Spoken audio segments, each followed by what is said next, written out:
The tide turned when ruthless retired human warriors returned. The alien did not know how to knock on a door properly. It hit the wood 3 times with the flat of its hand, too hard, the way someone does when they have never needed to knock before because every door in their life opened for them automatically. Nora Webb heard it from her kitchen and thought for a second it was something falling off the roof. Then it happened again. She opened the door with a dish towel still in her hand. The creature standing on her porch was tall and thin, with pale green skin that had a faint pattern in it like the grain of old wood. Its eyes were large and yellow with no visible pupil. It wore something that might have been a uniform dark blue, with no markings she recognized. It was standing very straight in the way of someone who had been told standing straight was important, and it was looking at her with an expression she could not fully read, somewhere between desperate and embarrassed. It said her name, not as a question. She said yes, that was her. It said it had been looking for her for 11 days. She looked at it for a moment. Then she looked past it at the dirt road in front of her house, where a vehicle she did not recognize was parked at an angle that suggested the driver had not fully figured out how to stop it. She looked back at the creature. She asked what it wanted. It told her. She closed the door. She stood in her kitchen for a while. The dish towel was still in her hand. Outside, she could hear the creature still standing on the porch, not leaving, not knocking again, just standing there the way something stands when it has nowhere else to go. Nora Webb was 63 years old. She had a kitchen garden and a bad knee and a dog named Patch who was currently asleep under the kitchen table and had not even woken up when the alien knocked. She had been retired for 16 years. She had grown, in those 16 years, very attached to the quiet. She opened the door again. The alien was still there. It had not moved. She asked it if it wanted to come in for something to drink. It said it did not know what she was offering. She said she was offering tea, and it could decide once it saw it. It came inside, folding itself carefully through a doorframe not built for its height, and sat at her kitchen table with the focused concentration of something trying very hard to behave correctly in an unfamiliar setting. Patch opened one eye from under the table, looked at the alien's feet, decided they were not interesting, and went back to sleep. Nora put the kettle on and listened while the alien talked. Its name, as best she could reproduce it, was something like Aviath. It was a Kethali, one of the species she knew only from old briefings, 17 years ago, back when briefings were part of her life. The Kethali were a quiet people, it had always been said, observers, recorders. They had been neutral in every conflict for 300 years, and they had 17 words for the concept of staying out of things. They were not neutral anymore. The war that had found them was called different things by different species. The humans who knew about it, mostly old military, called it the Gray Advance. The thing advancing was not a species. It was not an empire. It was a pattern spreading through systems the way rot spreads through wood, converting everything it touched into more of itself. It did not want territory. It did not want resources. As best anyone could tell, it simply wanted to continue, and continuing meant expanding, and expanding meant everything in its path was eventually absorbed or destroyed. The Kethali had tried to record it. That was their first response, documentation, as if understanding a thing perfectly would reveal how to stop it. It had not helped. Now Aviath was sitting at Nora Webb's kitchen table on a colony world so far from the front that most of its people did not know there was a front, and he was telling her that the Kethali Council had gone through every record of every engagement with the Gray Advance across 40 years of conflict, and they had found something. He opened a small case and put a data reader on the table. The reader showed a map, 40 years of conflict marked in gray, system after system, and then in 6 places across that map, small circles in a different color, amber, where the gray had stopped, not retreated, stopped, where the advance had reached a specific point and then held, not moving forward sometimes for months. Each of those 6 points corresponded to a time and place where a specific human unit had been operating. The unit had 5 members. Their names were in the file. Nora knew 4 of them very well. The 5th name was her own. She looked at the map for a long time. The kettle began to whistle. She got up and made the tea and put a cup in front of Aviath, who looked at it carefully and then wrapped both hands around it the way someone does when they are cold, even though the room was warm. She sat back down. She asked him where the others were. He said he did not know yet. He had found her first because she was the closest. He had addresses for the others, but he had not been to them. She asked why he had come to her first instead of the team leader. He said because the file indicated she was the one who made the decisions about whether the team went somewhere or not. She looked at the map again. She thought about her kitchen garden and her bad knee and patch asleep under the table. Then she thought about those 6 amber circles on a gray map and what it meant that the gray had stopped and what it would mean if it stopped stopping. She told Aviath to drink his tea. Then she was going to make some calls, and then they were going to drive a very long way, and he should know that the vehicle he had parked outside was not going to be sufficient for what they needed. He drank his tea. He held the cup with both hands the whole time. She picked up the communication unit on the kitchen counter, the one she kept charged out of a habit she had never fully let go of, and started making calls. The first call she made was to a number she had not dialed in 9 years. It rang 11 times. She counted.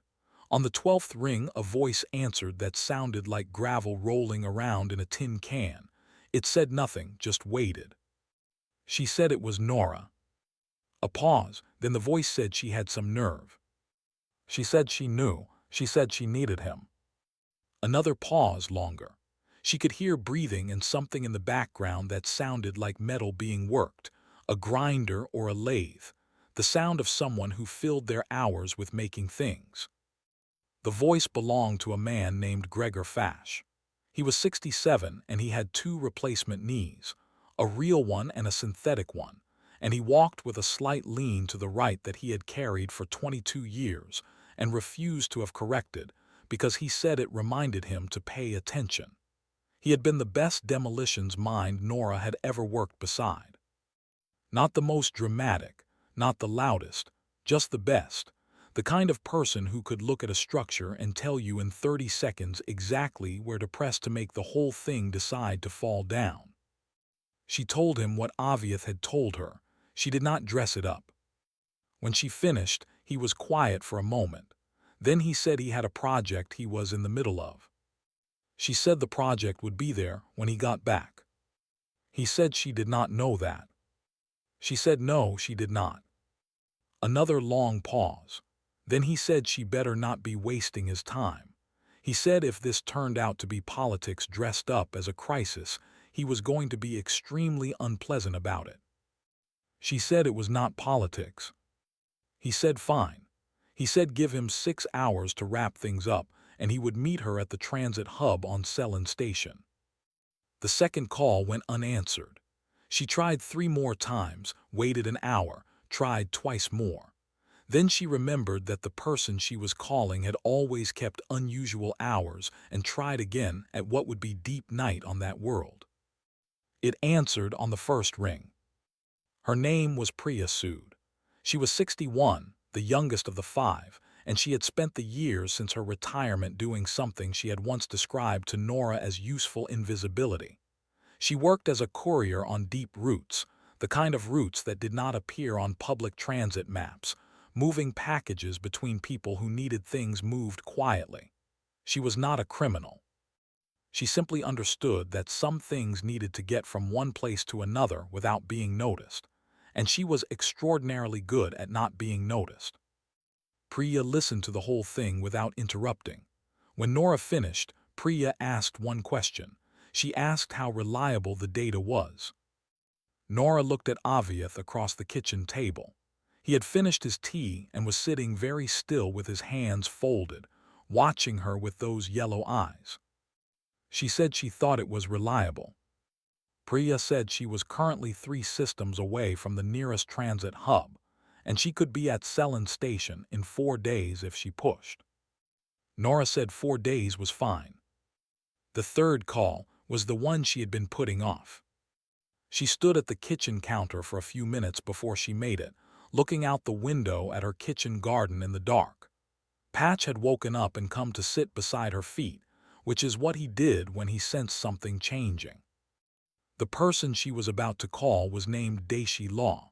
He was 64 and he had retired to a small island on a water world where he spent his days fishing, and from what she had heard through the scattered contact they still kept, talking to the ocean. Not metaphorically, actually talking to it. The water world he lived on had a form of non-sentient acoustic life that lived in its upper depths and responded to certain frequencies of sound, and Daishi had apparently spent years learning its patterns and developing something like a limited conversation with it. She had always thought that was the most Daishi thing she had ever heard about anyone. He picked up immediately. He said hello, Nora, before she had said anything. She asked how he knew it was her. He said he had been expecting her call for about 3 months. She asked why 3 months. He said because that was when the gray started moving faster.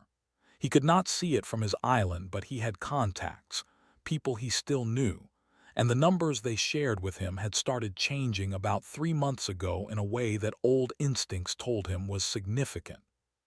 He said he had already told the people he fished with that he might be leaving for a while. He said he hoped she had a way off that planet because his boat was not going to cover the distance. She said she had Aviath's vehicle. He asked what an Aviath was. She said she would explain on the way. By the time the 4 of them gathered at Selen Station 3.5 days later, Gregor was already there when the others arrived, sitting on a cargo container outside the docking bay with his bag between his feet and a thermos of something hot in his hands, watching the foot traffic with the patient attention of someone who had learned long ago that watching was never wasted time. He looked at each of them as they came through the gate.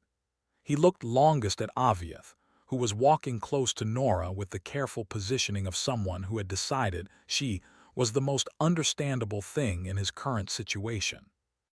Gregor said the alien was taller than he expected. Nora said she had not told him about the alien. He said no, but he had assumed. He said you did not come out of retirement for something a normal person could handle. He stood up and picked up his bag and told them to get moving, because standing around in transit hubs was a thing he had never liked. Daishi arrived 4 hours later.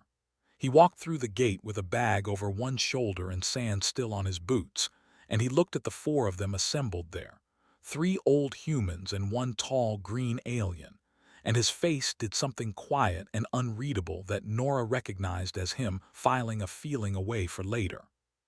He said hello to each of them by name.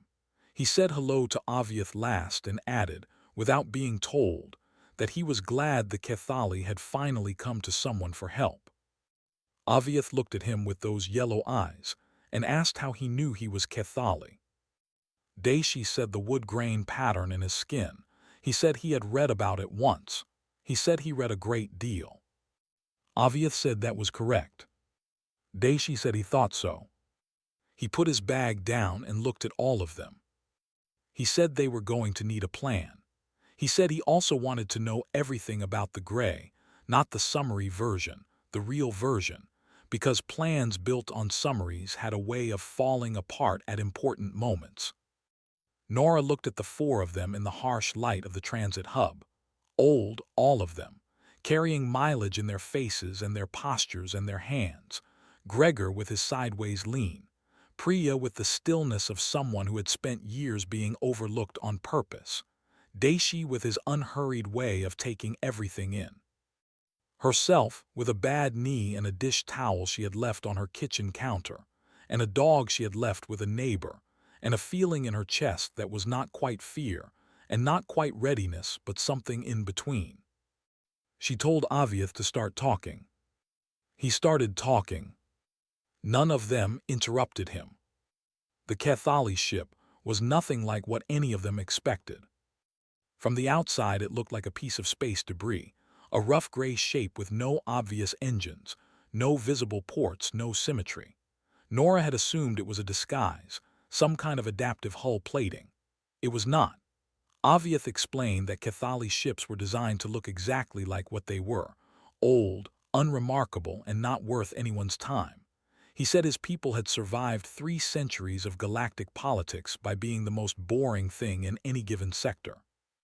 Gregor said that was the most intelligent military doctrine he had ever heard. Aviath said it was not military doctrine, it was just how they were.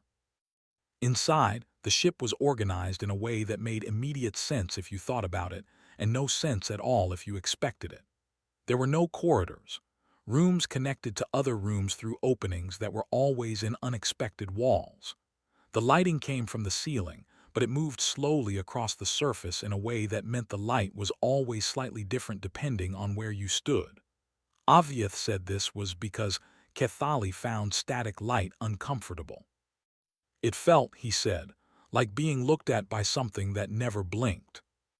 Nora thought about that for a moment and decided she understood. The 4 humans spread out through the ship in the first few hours the way they always had spread out, each of them finding a space and making it slightly theirs. Gregor found a room with a table large enough to work on, and immediately began unpacking things from his bag that Nora recognized as the beginning stages of something he had been thinking about for a while. Priya disappeared almost entirely, and Nora did not worry about this because Priya disappearing was what Priya did, and she always reappeared when something needed her. Daishi sat in the room closest to the ship's exterior hull and put his hand flat against the wall for a long time. Aviath found this last one so unusual that he stood in the doorway watching. He asked Daishi what he was doing. Daishi said he was listening to the ship. Aviath said ships did not make sounds that could be heard through the hull. Daishi said not sounds exactly. He said vibrations. He said every mechanical system had a frequency, and if you were patient, you could feel them through a solid surface, and they told you things about how the system was functioning. He said it was the same principle as his conversations with the ocean life on his water world, the idea that information moved through density if you learned how to receive it. Aviath was quiet for a moment. Then he asked if Daishi could actually tell anything useful about the ship this way. Daishi said the port side primary motivator was running about 4% outside its optimal range, and would probably need adjustment within 50 hours. Aviath went to check the ship's diagnostic systems. He came back 12 minutes later and stood in the doorway again, and looked at Daishi with his yellow eyes in a different way than before. He said the diagnostic confirmed it. 47 hours at current consumption before the motivator would need recalibration. Daishi nodded and went back to listening. Aviath sat down on the floor of the doorway, which was an unusual thing to do, and watched him with something in his expression that had changed. Nora saw it from down the connecting room.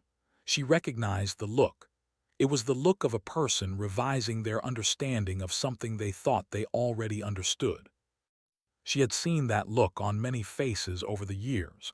It was always the beginning of something interesting. On the second day, Aviath showed them everything he had on the Gray Advance, not the diplomatic summary he had given Nora over tea. The real records. The full record was large and went back 40 years, and was organized with the meticulous thoroughness of a species that had been watching and documenting for 3 centuries. The 4 humans spent most of the day going through it. What it showed was this: the Gray Advance did not think, it computed. There was a distinction, and it mattered enormously. A thinking enemy could be surprised, it could be confused, it could be convinced of something false. A computing enemy did exactly what its base instructions told it to do all the time with perfect consistency. It could not be tricked in conventional ways because tricks relied on the target misinterpreting information, and the Gray did not misinterpret. it simply processed. But perfect consistency was its own kind of problem. Gregor said this first, out loud, while he was still reading. He said it to no one in particular. He said a thing that never changed its behavior was a thing you could map completely if you watched it long enough. He said a thing you could map completely was a thing you could predict. He said a thing you could predict was a thing you could be exactly somewhere it did not expect. Nora asked him what he meant by that last part, because the Gray did not expect anything, it computed. He said yes, that was exactly the point. It computed based on what was there. If what was there was not what it was supposed to be, its computation produced a wrong answer, and a system acting on wrong answers made mistakes. He said the question was what they could put in front of it that would look right but be wrong. Daishi looked up from his reading and said he thought the answer to that was themselves. Everyone looked at him.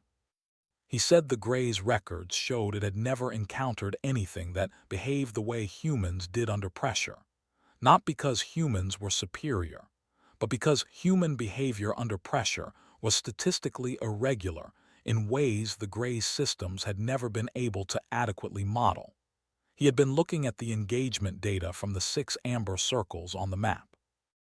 In each case, the Gray had advanced until it encountered the human unit, and then its behavior had shifted, not to retreat, but to a kind of extended recomputation, as if it was trying to build a model of what it was dealing with, and finding the model kept not fitting.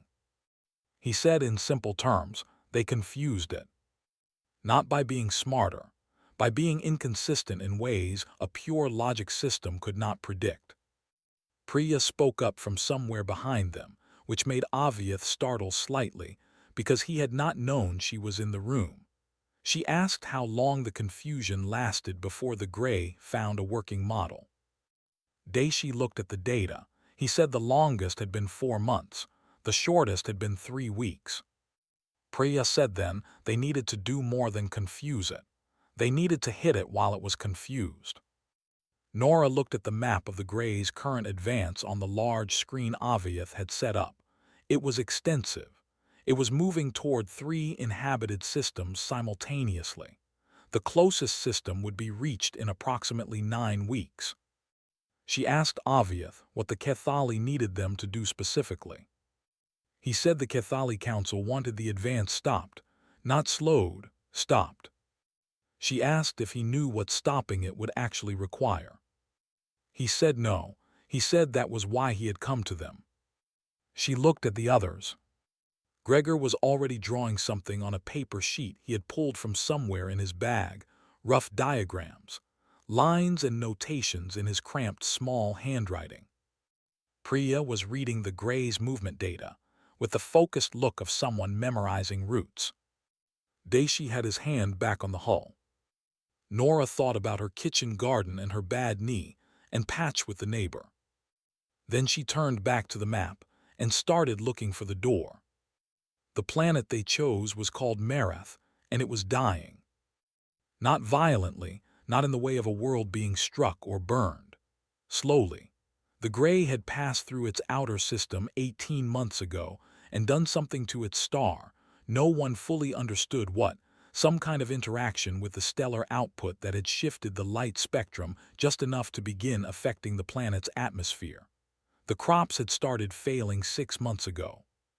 The population, around 2 million mostly Kethali colonists, was still there, still functioning, still hopping, but the math of the situation was not good and everyone knew it.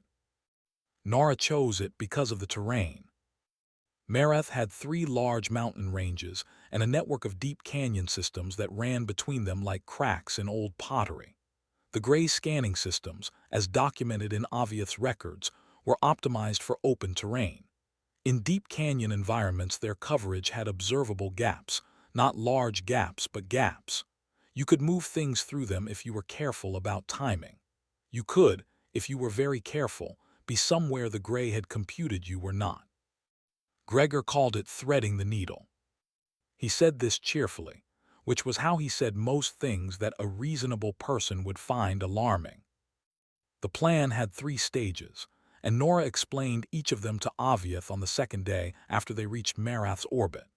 She explained them slowly and completely, because she had learned over many years that the most important part of any operation was making sure the person providing support understood exactly what was happening and why, so that when things changed, which they always did, that person could adapt instead of freeze. Aviath listened with his hands folded and his yellow eyes tracking her face. He asked 3 questions during the explanation. All 3 were good questions. She answered them honestly, including the third one, which was about what happened if the second stage failed before the third stage could begin. She told him that if the second stage failed, they would need to improvise, and that improvising under pressure was something his records consistently showed the Grey could not account for. He asked if they were good at improvising. She said they were extremely good at it. He said he would take her word for it. They went down to the surface in a Kethali shuttle that looked like everything Kethali, like something that had given up. The Grey had 3 active units in Marath's canyon system, large slow-moving structures that functioned as anchors for its local network, sending and receiving information across the planet's surface. They did not move much. They did not need to. They were fixtures like pylons, and the network ran between them. The plan was not to destroy them. Destroying Grey units in isolation had been tried by many people over 40 years, and it did not work because the network simply rooted around the loss, the way blood reroutes around a blocked vessel, and more units came to replace the ones that were gone. The plan was to make all 3 units report something false to the network simultaneously. Gregor had spent the transit to Marath building a device in 4 pieces. Each piece looked like nothing. Separately, they did nothing. When placed at specific points within the electromagnetic field of a Grey anchor unit, they interacted with the unit's output signal and introduced a very small, very specific change to what it was broadcasting. Not enough to trigger an error response, just enough to be wrong. The information the 3 units would start broadcasting, once all 4 pieces were in place at each of the 3 sites, was that Marath was already fully processed. Done. Accounted for. No further action required.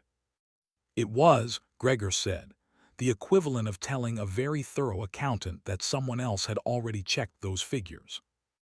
The problem was the placement.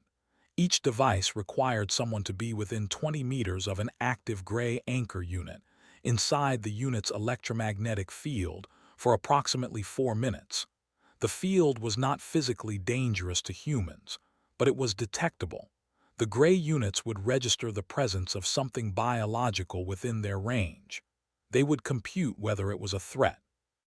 What they would compute, based on everything the Greys' records showed, was that a single biological entity approaching without weapons and without rapid movement was most likely local fauna.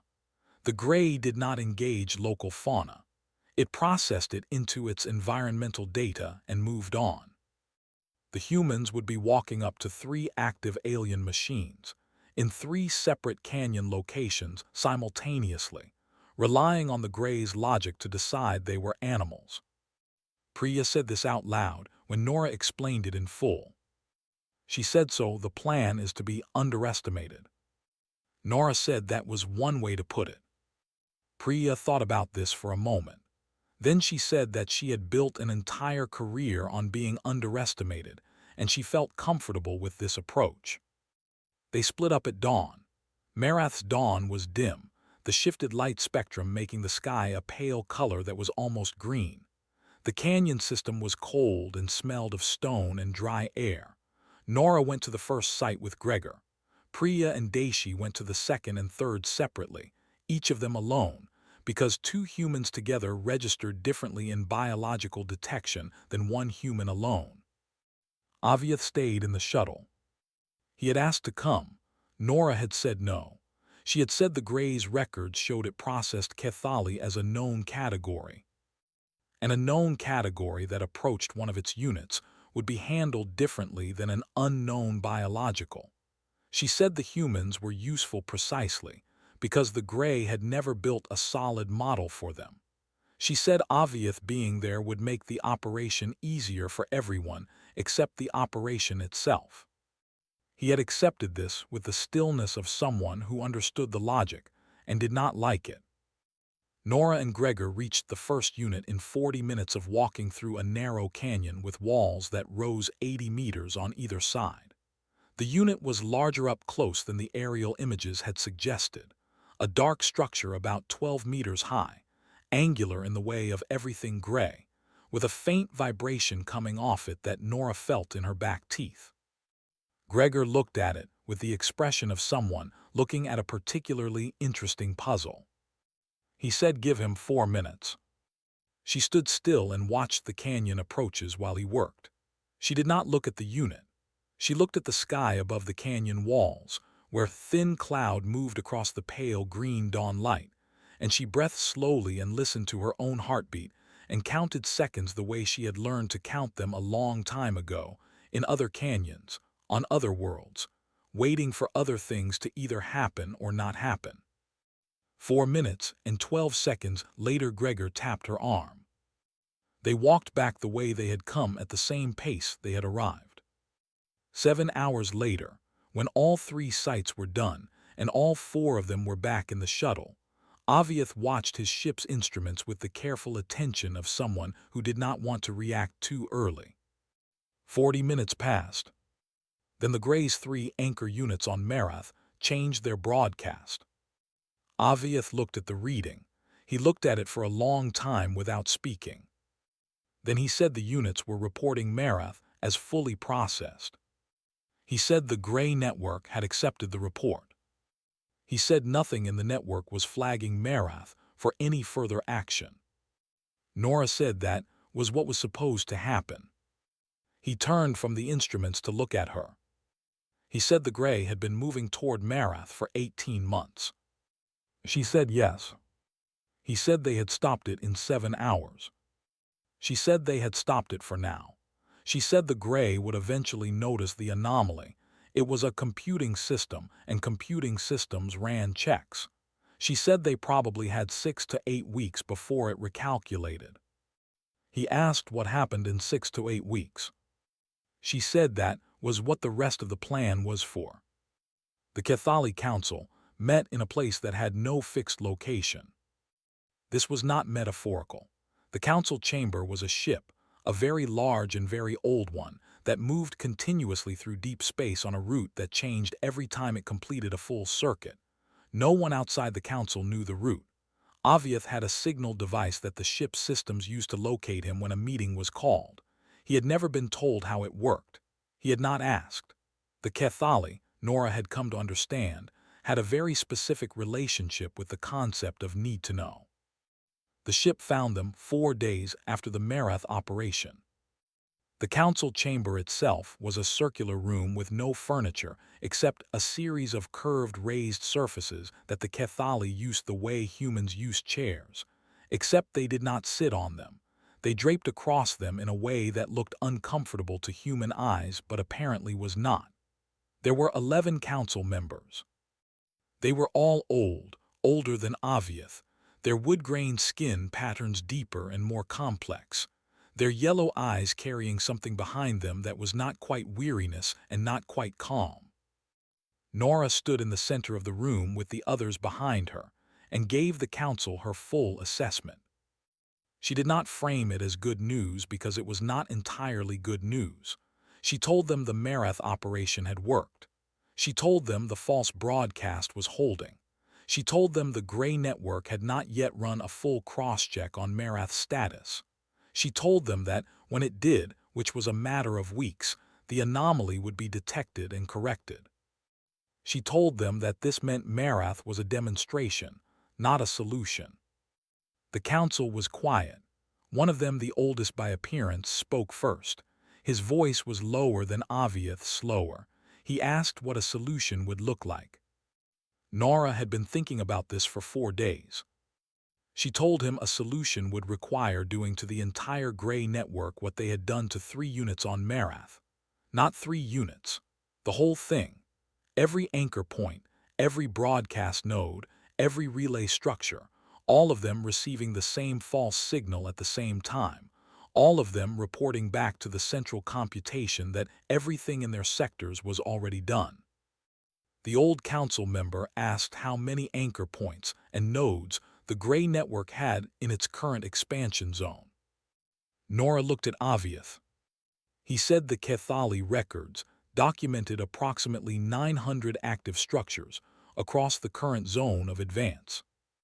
The council member looked back at Nora. She said they would need help. There was a silence in the room that had texture to it. Then the old council member said the Kethali did not engage militarily. He said this was not ideology, it was practical. Their people were observers. Their skills were documentation, record-keeping, navigation, patience. They were not built for direct action. Nora said she was not asking them to fight. She said she was asking them to fly. She laid out the second stage of the plan while Gregor put his diagrams on the room's display surface. 900 sites. The Gray's cross-check cycle, based on the data from Marath, appeared to run every 63 days. That was the window. Everything would have to be placed within that window to work. Not 62 days. Not 64. The simultaneous false broadcast only produced the required confusion if all 900 sites were reporting the same thing at the same time. She said the Kethali had ships that could move through Gray-held space without being flagged as threats. She said they had crews who understood navigation and patience. She said she and her team would design the devices and train the crews and work out the placement protocols, but they needed the Kethali to carry it. Daishi spoke then, which surprised everyone including Nora because Daishi rarely spoke in formal settings. He said he wanted to add something. He said he had spent 4 days reading the Kethali records more carefully. He said the Kethali had 300 years of recorded observations of every major conflict in this sector of space. He said no one else had that. He said no one else had sat in the same place for 3 centuries and simply written down what happened. He said the Gray advance was not the first thing that had tried to expand without limit through this region. He had found records of 2 others, much older. Both eventually stopped. In each case, what had stopped them was not military defeat. It was systemic failure caused by overextension. A computing system that spread too far and tried to manage too much eventually began producing errors faster than it could correct them. He said the Gray was already showing early signs of this, small ones, in the data if you looked carefully. He said if they could produce a large enough wave of false data across 900 sites simultaneously, they would not just confuse the Gray for 6 weeks. They would be introducing errors at a scale the Gray's correction systems had never had to manage. The correction process itself would generate more errors. Those errors would generate more correction attempts. He said it might not stop the Gray permanently, but it might make the Gray stop itself. The old council member looked at Daishi for a long time. He asked how Daishi knew this. Daishi said he had read their records. The council member said they had been keeping those records for 300 years, and no one had drawn that conclusion before. Daishi said perhaps not everyone read them all the way to the end. The silence in the room changed quality. The old council member looked at the others. Something passed between them, not words, something in posture and small movements, the communication of people who had worked together long enough that full language was sometimes unnecessary. Then he looked back at Nora. He said the Kethali would provide the ships and the crews. He said they would need time to prepare. He said his one condition was that the 4 humans rode with the crews, distributed across the most difficult sites, because his people had never done anything like this, and they should not do it for the first time alone. Nora looked at her people. Gregor was already making notes. Priya was looking at the display map, with the focused attention of someone identifying routes. Daishi was watching the council with an expression she recognized, the expression of someone who had just found a frequency and was listening to it carefully. She told the council member they accepted his condition. She told him they would need 3 weeks to build the devices and train the crews. He said 3 weeks was acceptable. She said she had one question for him in return. He said yes. She said the records showed the Cathali had been watching this sector of space for 300 years. She asked if they had ever intervened in anything before. He was quiet for a moment. He said no. She asked why now. He looked at his hands, which were long-fingered and had the deepest wood-grain pattern she had seen on any of them, lines that had had decades to deepen. He said because 300 years of watching had taught them that there was a specific kind of moment when watching became the same thing as choosing, and they had decided they did not want to make that choice by doing nothing. Nora thought about her kitchen garden. She said she understood exactly what he meant. On the 41st day, 907 ships moved at once. They did not move together. They were spread across an area of space so large that no single point could see more than a few of them. They moved independently, on routes calculated over 3 weeks by Cathali navigators working in shifts, routes that used the same gaps in the Gray's coverage that Nora had identified in the Marath Canyon system, but mapped now across an entire zone of advance. Each ship carried one or more of Gregor's devices. Each ship carried a Cathali crew that had spent 3 weeks learning exactly what to do and why, trained in the way Nora trained people, completely and honestly, including the parts where things could go wrong. 3 of the 4 humans were on ships at different points across the zone. Gregor was on a vessel near the zone's northern edge, a cluster of 7 gray anchor structures in close proximity that required the devices to be placed in a specific order over 18 hours. Priya was in the zone's deep center, where gray coverage was densest and the routes were most complex, which was why Nora had sent Priya, because density and complexity were Priya's natural habitat. Daishi was near the southern boundary, 3 sites, relatively isolated, but the isolation meant no margin if something went wrong because there was no one nearby to adjust. Nora was on Aviath's ship. She had not planned to put herself at the most difficult single site, but the most difficult single site was a gray anchor cluster in the middle of an asteroid field, 9 structures in a space that the Gray's own records suggested it considered heavily secured, and when she looked at the problem, she could not design a placement sequence that worked without someone improvising on site based on what they found there. She was the best person for improvising. She sent herself. Aviath flew them in. The asteroid field was dense and slow-moving, the rocks varying from pebble-sized to small moon-sized, all of them catching the distant star's light on one face and holding deep shadow on the other. The gray structures inside were visible as dark angular shapes attached to the larger asteroids, pulsing faintly. 9 of them. Aviath navigated the field the way the Cathali did everything, with patient precision, no hurry, every movement calculated before it was made. Nora sat beside him in the forward section and watched his hands on the controls. He was good. She had not fully appreciated until now how good. She told him so. He said he had been flying since he was young. He said the Cathali learned navigation early because their ships moved constantly, and someone always had to be able to bring them home. She asked him if he had ever been afraid of the Gray. He thought about this with the seriousness he brought to every question. He said yes. He said the Gray was the first thing in 300 years of Cathali history that his people had observed and not been able to understand. Everything else, every conflict, every expansion, every rise and fall of powers in this sector had eventually been comprehensible. The Gray was different. It did not have reasons. It did not have goals that could be mapped to any need or desire or fear.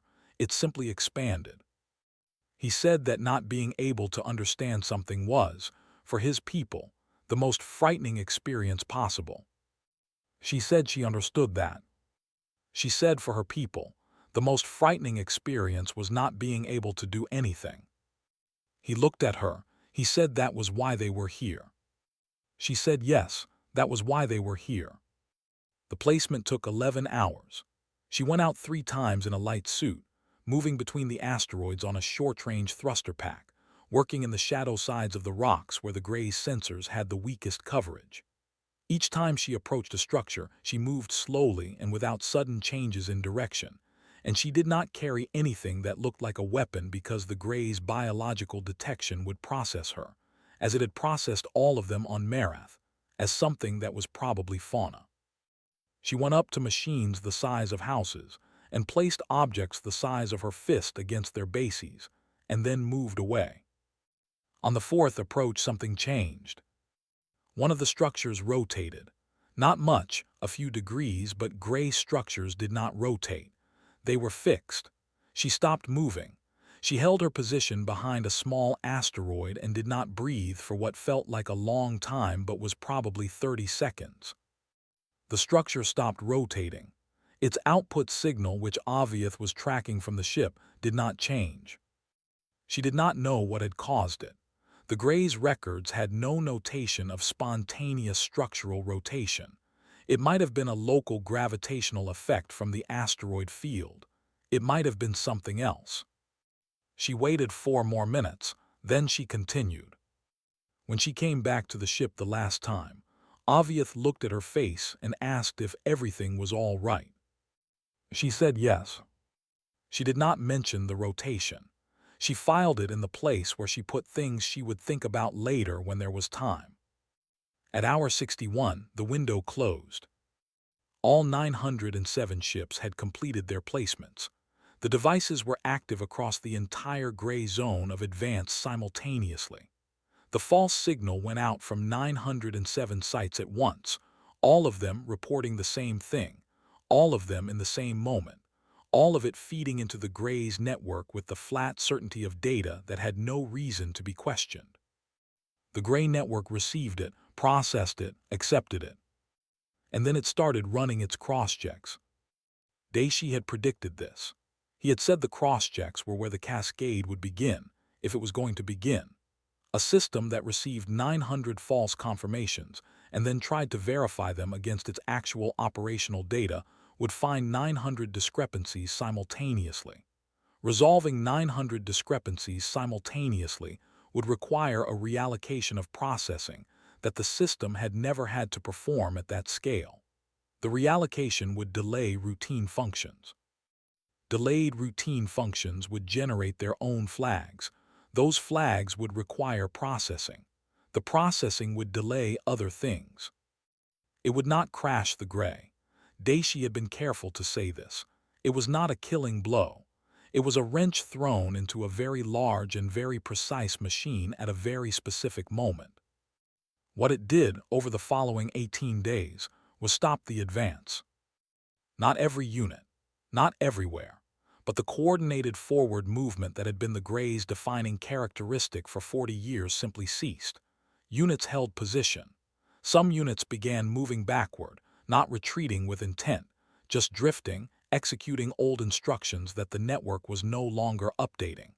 The 3 inhabited systems that had been 9 weeks from absorption found the machines at their borders had stopped arriving and some had started leaving. Aviath received the reports in fragments over those 18 days, each one arriving with the Kethali precision of a confirmed observation, not a hope, not an estimate, an observed fact. He read each one aloud to whichever of the 4 humans was nearby. He did not embellish them. He read them exactly as they came. Nora was sitting in the forward section when he read the last one, the confirmation that the zone's primary advance column had fully halted. She did not cheer. None of them cheered. They had all been in enough situations to know that the thing that felt like an ending was usually a pause, and that pauses deserved something more careful than celebration. She looked out at the stars through the forward screen for a while. Then she asked Aviath how long the effect would last. He said the Kethali analysts estimated the Grey's correction systems would stabilize the network in approximately 14 months, possibly longer if Daishi's cascade theory was correct and the errors compounded.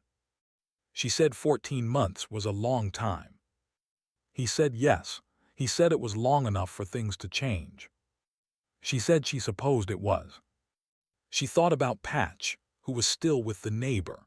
She thought about the kitchen garden, which was probably having a difficult time without her and would need work when she got back. She thought about her bad knee, which had held up through the asteroid field but was making its feelings known now that the adrenaline was gone. She asked Aviath what the Kethali were going to do with the 14 months. He said he thought they were going to do what they had always done. Watch, record, but perhaps, he said, watch differently, with an eye toward when the next moment came when watching became the same as choosing. She said that sounded right. He looked at her. His yellow eyes were doing something she had come to recognize over these weeks, a kind of forward attention, as if he was trying to see past the current moment into the next one. He said he did not know how to thank her.